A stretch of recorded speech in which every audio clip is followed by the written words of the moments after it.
All right, for the entirety of aviation, we've always struggled with one thing when it comes to interacting with the public, and that's noise. Everybody likes the idea of airplanes and airports and being able to go anywhere until you live next to one, and then all of a sudden you hear all of this noise.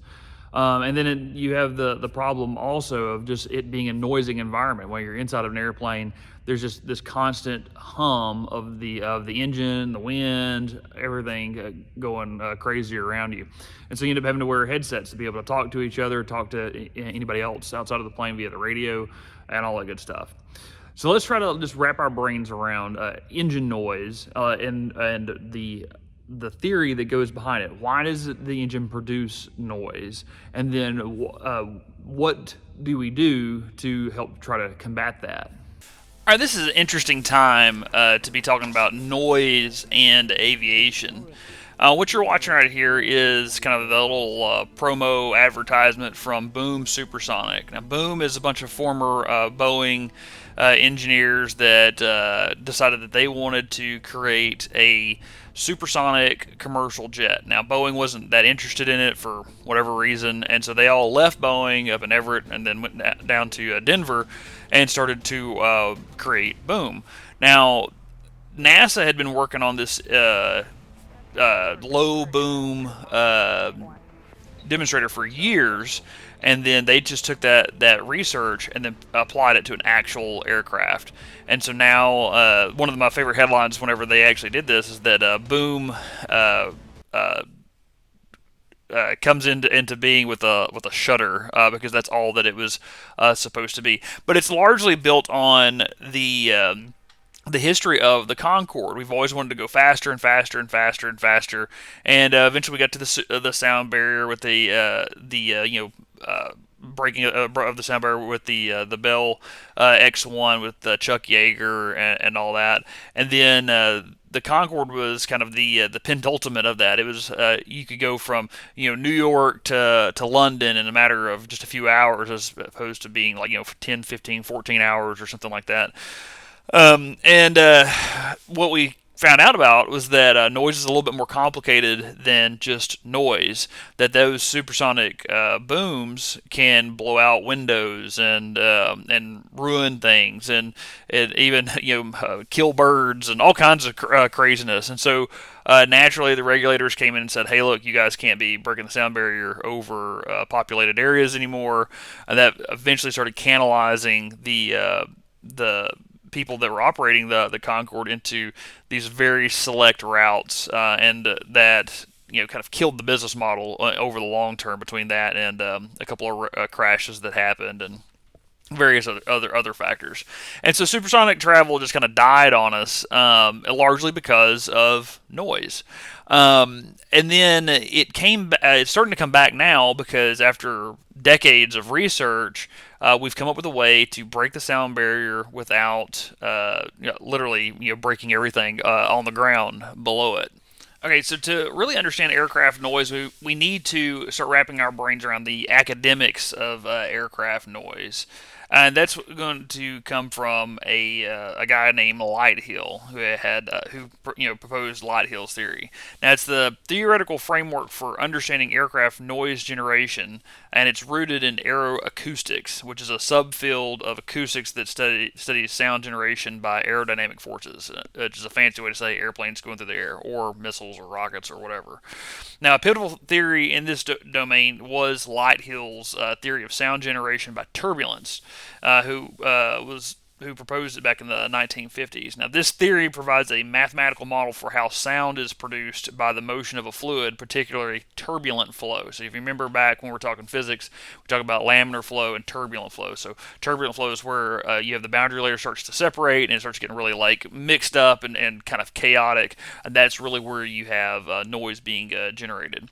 Now, Lighthill's equation is derived from the Navier-Stokes equations, and it describes sound generation as a result of time-varying stress in the fluid.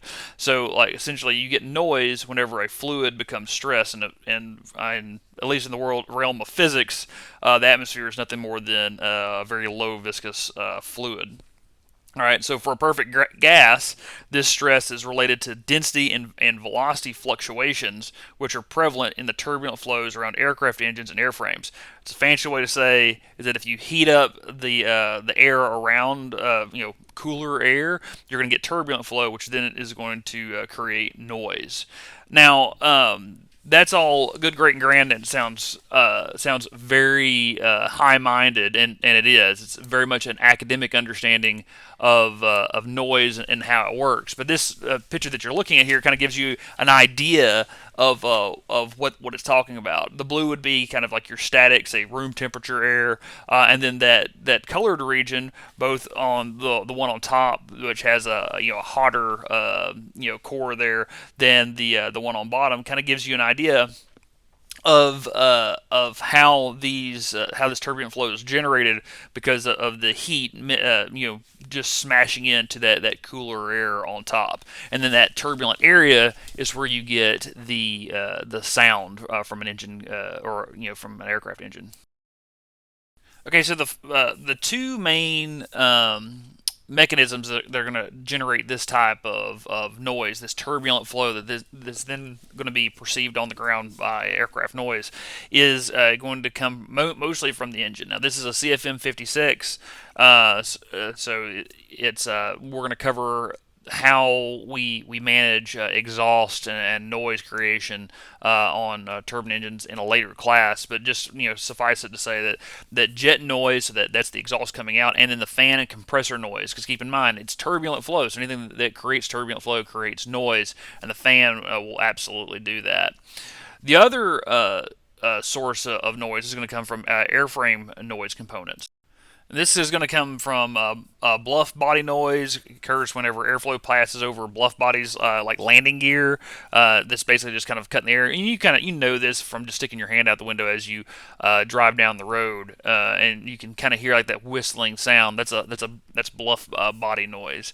Edge noise, whenever turbulent flow passes on the end of an object, such as a wing or trailing edge or gaps in high lift devices. It calls you'll pick this up as a whistle. You can take like a ruler and stick it out of the window as you're driving down the road, and then turn the angle of attack on that ruler and listen to the sound that it makes. And then the landing gear and high lift are especially big generators of noise. High lift devices, obviously, because they're there to shape the way that the wind flows over the or the air flows over the wing, and that's going to create turbulence, and that turbulence is going to there create noise. And then landing gears, obviously, they're not made to be aerodynamic at all. They're literally just only stuck out there in the wind, just making all kinds of howling noises. And so that's why, like, your landing aircraft will generally generate more noise than aircraft that are just in straight and steady flight, because straight and steady flight is characterized by laminar flow, not as much turbulent flow. Even though you still have turbulent flow in parts of the aircraft itself. Yeah. Okay, and this will give you an idea of where that noise could be generated from in different configurations and at different pitches of sound. Notice that your landing gear is going to create the most sound at a lower frequency, and that's what that 0.2 kilohertz it means on the bottom left hand side of the left hand picture. And then you notice that the pitch increases as well as the sound does the more that we change the configuration of the plane, and also look at different components. So, for instance, on the far right-hand side, you have a fuel tank pressure regulating vent, so that vent's open, creating a high-pitched whistle, which is adding to both the frequency. So you're gonna hear it, louder. It's going to be a higher frequency sound, and it's also just louder by like a good what does that work out to be? 9 decibels. And keep in mind that decimals are logarithmic; they're not linear. So, like from 1 to 2, it's not just like double. It's literally a factor of 10. So that 7 decimal increase is significant. Anyway, so that's just kind of a general overview of how aircraft create noise. That just the general theory of it. Now let's talk about some components and then their operations that we use to help reduce that noise. This is a hush kit. You can walk right out to the Learjet that we have on our hangar floor and see the hush kits that have been installed on those engines. Now, these are aftermarket parts. They weren't originally part of the design of the engine. What ended up happening is that as the Concorde kind of brought noise control to the forefront of the conversations around aviation, people started trying to figure out how can we make aircraft quieter so that way they're compliant with regulations. And as time kind of progressed on, those regulations started to grow in severity and into applicability to different airframes. And it became very very apparent that the Learjet, and whenever you taxied it, you probably realized it was absurdly loud, even with the hush kit on. Like Learjets are just loud in general, and just because of the type of engine that they have on them and that era, they produce extremely hot and very concentrated exhaust, which creates a lot of turbulence, which then creates a lot of noise. Well, the hush kit was designed to try to help combat that, and so you look at this kind of star pattern here. You'll see that the exhaust actually, the exhaust phase of the engine ends farther back, and then all of a sudden it gets squeezed down and canalized into these little folds in the tailpipe. Effectively, is what all a hush kit really is. And that what that does is it increases the surface area for heat to gravitate to, and then effectively become a heat sink with the outside air. So that way you get a cooler exhaust as it exits that pipe. Now, as that pipe exits, or as the exhaust exits the hush kit itself, it's still super hot, but it's drastically reduced the level of difference, the delta between the exhaust and the atmospheric air. That situation then allows for less turbulence, and so therefore less noise. And so there was a lot of effort and work that went into designing these to try to meet the FAA standards for quieter airplanes. And the cost got pushed on to the aircraft owners. So the hush kits that we have on our plane ran about $800,000. On the cheap end, they'll be about $100,000. On all the kind of the expensive end, they'll be about $1 million. And so it became very apparent very quickly that, hey, look, if we're going to continue to operate this plane, we might really have to make kind of a business case decision. Is it just better to buy a different airplane with quieter exhaust rather than continuously augment and to have to inspect these hush kits onto the plane that we already have? But there's a lot of planes that they owners that opted to maintain their ownership of those Learjets and then install the hush kits, and that's how we have ours today. Is one such owner basically did that. But yeah, so that's the story with the hush kits. Now let's look at some reciprocating engine equivalents. Okay, so this is an augmenter tube system. We've already talked about a little bit about it, but effectively all an augmenter is a extended tailpipe that allows for the outside air to mix with the hot exhaust and cool it down before it finally exits the aircraft into the rest of the outside air. Now, what this does is just basically cools the exhaust down to as near to the outside air temperature as humanly possible, and allows for there to be less turbulence. That lower level of turbulence will then equate to lower noise, and so that's probably going to be that's the most exotic one you're going to find on a reciprocating engine by far. Now, whereas the augmenter is exotic, the most common way that we suppress noise in aircraft is just by simply a muffler, just like on your car or on your lawnmower or weed eater or whatever. The principle basically it is the same.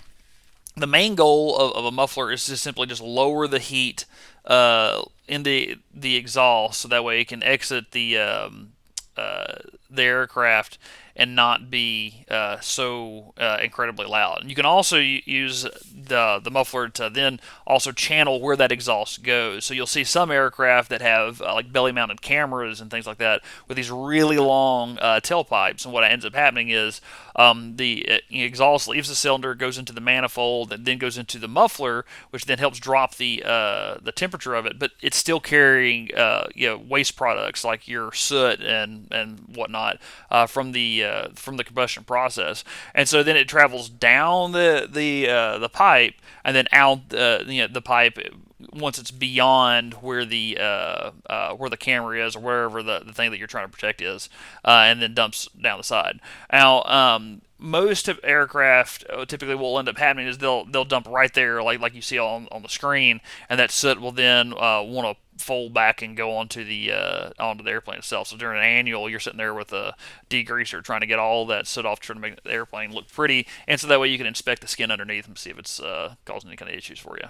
All right, now that we have a pretty good understanding of engine noise and where it comes from, what on a reciprocating engine helps reduce that noise level? Let's talk about the exhaust system and all the parts and components that go with that to help move the expent fuel out of the cylinder and into the greater atmosphere in the quietest way possible. Okay, so at the heart of any reciprocating engine exhaust system is the muffler. Now, the way it's going to work is that there's on the side of the cylinder there's an exhaust port. As that exhaust comes out, it goes into a manifold, which is just a simple set of tubes that basically aggregate all of the exhaust, and then they pipe it into the muffler.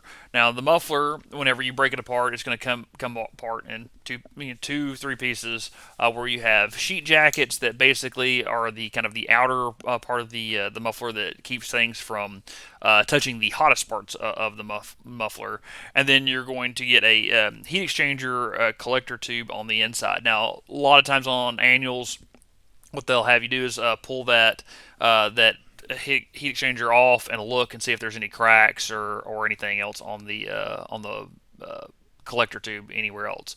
And that's a pretty common thing. And we're going to talk a little bit more about the inspection of exhaust systems here in just a second.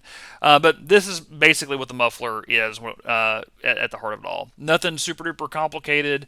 Its main goal is to basically collect all those gases, and you'll have various means of reducing both the sound that's going to be produced by the exhaust being produced, and those heat differentials, and then it's going to work on trying to lower the heat of that exhaust, so that way whenever it goes into the atmosphere, it produces even less noise.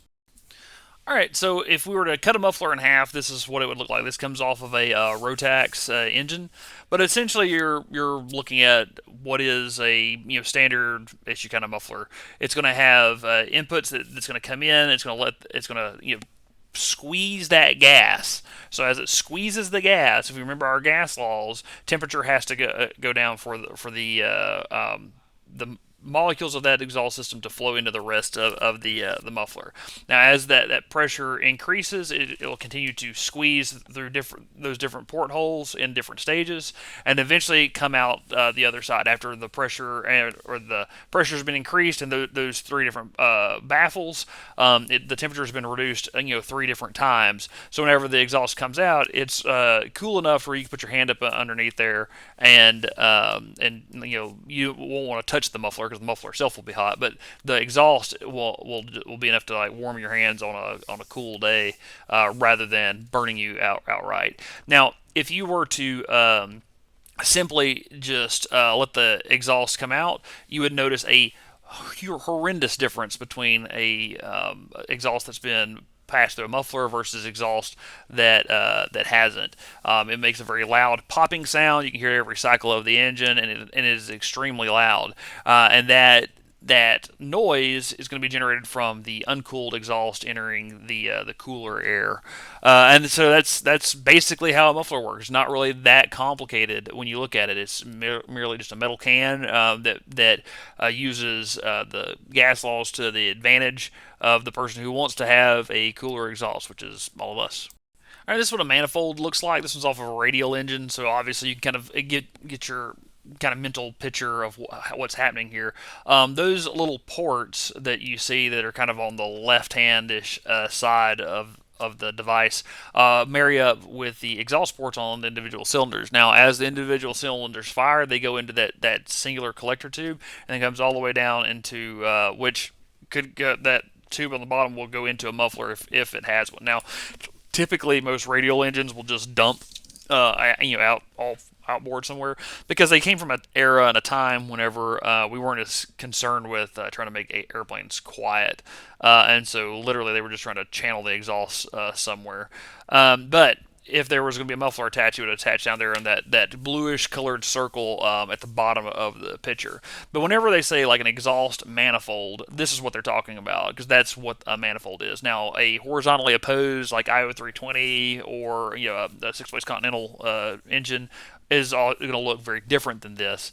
However, they all do the same thing and work the same way. It's just simply a bunch of tubes that aggregate the exhaust into one area. Okay, so this is the exhaust inspection. It's kind of give you an idea of places for you to look for. Now, what are you looking for whenever you're inspecting exhaust? You're looking for corrosion. You're looking for exhaust leaks. And why would that be really important? Any exhaust leak is going to have carbon monoxide in it, and that carbon monoxide then has a very high chance of pulling up inside the cockpit and killing the occupants of the aircraft. This has become a bigger area of concern for the FAA over time because they've identified several aircraft that have gone down due to carbon monoxide poisoning. This is why you'll start to see carbon monoxide detectors in in aircraft. You can go look in my airplane. You'll see the little carbon monoxide card that's on there. And it becomes a pretty big concern. So finding cracks and exhaust leaks is one of the chief things that you're doing whenever you're looking at the engine's exhaust system. You're looking to see where could that noxious gas actually be escaping, and could it be being ingested inside of the airplane itself. So if you just kind of go through these points, you have like the clamp assembly, telescoping flange, main exhaust segment, engine diaphragm, clamp assembly, and the clevis pin and washer. All of these are places where cracks could either form, or they have their device that's there to keep the exhaust pipes fitted together over time. Now, what will end up happening a lot of times is because of the thermal differential in those exhaust tubes, it'll get hot and then it'll get cool and hot and cool and hot and cool. And that expansion and contraction will eventually stress the metal, and that metal, as it gets stressed out, will crack. Now, you can get some of these welded on to fix the cracks, but a lot of times what ends up happening is you'll have like the crack that will form, the exhaust will escape, and then it'll start to damage other things or kill occupants. And so this is what you're looking for anytime you're inspecting a exhaust system. Now, this graphic is kind of representative of a typical aircraft exhaust system that you would find on, say, like a Cessna 172. So you look at that middle muffler there, that's very similar to what you'll get on any IO320. But you could also have one that's kind of inline, like the way on the bottom. Either way, all the little red arrows point to places where cracks will normally form. If you'll notice, they're places where stress will aggregate around the flanges, on the bends and elbows of the metal. Connection points, those types of things, and that's where you want to pay the most attention to.